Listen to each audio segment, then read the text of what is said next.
तो अभी मैं आपको बताया था एक वीडियो में कि ये जो TBW-100 है इसका एक कैप उड़ा था। एक क्यों उड़ा था, ये देखो यहाँ पर ये स्कूप है, इसके अंदर ये पीछे साइड में लगता था, तो उसके वजह से ये इसका कैप उड़ गया था। तो अभी हमने इसको काट दिया है। अभी देखते हैं कि ये लगा कर ये चलता है या प्रॉब्लम देता है। अगर प्रॉब्लम दिया तो इसको हम वापस से फिर से जैसा था वैसा कर देंगे, और नहीं हुआ तो वेल एंड गुड, हम बाकी तीनों को भी वैसे ही कर देंगे। तो अभी आपको दिखाते हैं फिट करते करते। तो अभी इसमें हमने वायर तो फिट किए, ठीक है। अभी ये इसके एलिंग किए, इसको अभी इसके अंदर हम डालते हैं। ले भाई डाल दे, चल अभी इसके अंदर लगा दे। देख टच हो रहा है क्या अभी उसके अंदर हो। थोड़ा वायर देख, थोड़ा ऐसा सरका के लगा ना, घुमा के लगा। ये वाला इधर ले ले, हाँ सब घुमा के लगा, नीचे रख। अभी भी लग रहा है क्या? हाँ वायर रहेगा नीचे उसका। तो इसको अभी देखते, लगा दे भाई। अब इसको हम फटाफट स्क्रू लगा के लेते हैं, फिर देखते इसका चेकिंग करते हैं कि कैसा चल रहा है ये। क्योंकि ये बैक साइड में लगने की वजह से ये कैप उड़ता था दोस्तों। यहाँ पे से इसका और स्कूप का जो होता है ना, ऐसा स्पीकर बैठता है सामने से, और ये ना उसका बैक साइड का यहाँ से आता है। और अगर आप स्कूप लगाओगे ना तो स्कूप में कभी भी याद रखना, यहाँ से कम और यहाँ से ज़्यादा आवाज़ आता है।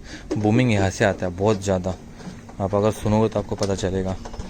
और ये जो स्कूप हम जो लगाते हैं कभी भी शो में लगाने, तो ये स्पीकर ऊपर साइड में रहना चाहिए, समझे।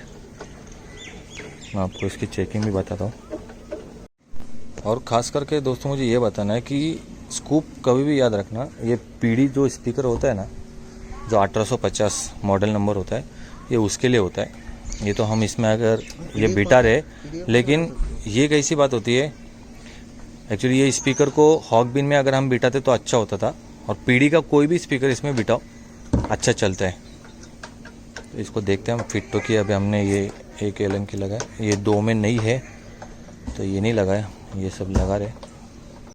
देखो दोस्तों, इस टाइप में स्कूप खड़ा होता है। कभी भी स्कूप को इस टाइप में खड़ा किया जाता है, और इसका जो एयर आता है ना वो यहाँ से आता है। ये मैं आपको बता दूँ, यहाँ से इसका एयर आता है पीछे से जाके, और यहाँ से आता है। ये ऐसा इस टाइप में स्पीकर रहता है, और यहाँ से उसका पूरा ऐसा बूमिंग आता है।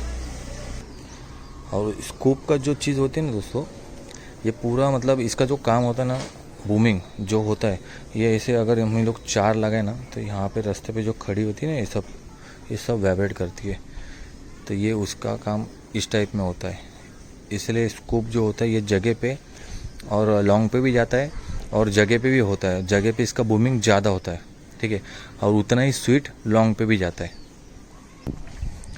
इसमें ये 4 फीट का है, इसमें 3 फीट का भी आता है। अभी नए नए जो बन रहे हैं वो 3 फीट के भी बनते हैं, और कुछ 2.5 फीट के बनते हैं, कुछ 3.5 फीट के बनते हैं। तो इसमें बहुत टाइप में कैबिनेट बनते हैं। ये है 4 फीट का। और जो ये स्कूप होता है ना दोस्तों, इसमें हम लोग मतलब 2000 वाट का भी स्पीकर बिठा सकते हैं, क्योंकि स्पीकर जो स्कूप होता है ये उसी के लिए होता है, जो हम हेवी से हेवी स्पीकर बिठा सके हैं। तो इसमें आप 1500, 2000, 1800, 2200 भी आप बिठा सकते हो। 2200 जब बिठाओगे बस उस टाइम पे थोड़ा कैबिनेट हेवी चाहिए और भी, वैसे ये है, ठीक है। क्योंकि इसको फ़र्क नहीं पड़ता है ज़्यादा वाट का स्पीकर भी डाल दो, क्योंकि इसके पीछे आपको मैंने अंदर बताया कि डबल प्लाई होते हैं, उसकी वजह से इसको फ़र्क नहीं पड़ता है। तो अभी हम इसको चेक करके देखेंगे, इसका जो अभी हमने स्पीकर बिठाया है वो कैसे बजता है। क्योंकि हमने जो कटिंग किया है उसके वजह से मुझे लग रहा है कि शायद सही बजे, सही चले। उम्मीद है, उम्मीद पे दुनिया कायम है। अगर नहीं है तो उसको हम फिर से जैसे थे वैसे कर देंगे। चलो हम देखते हैं अभी इसको टेस्टिंग करके।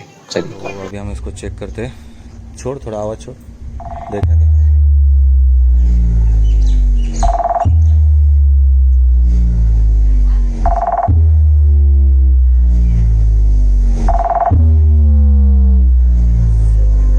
सब हिल रहा है।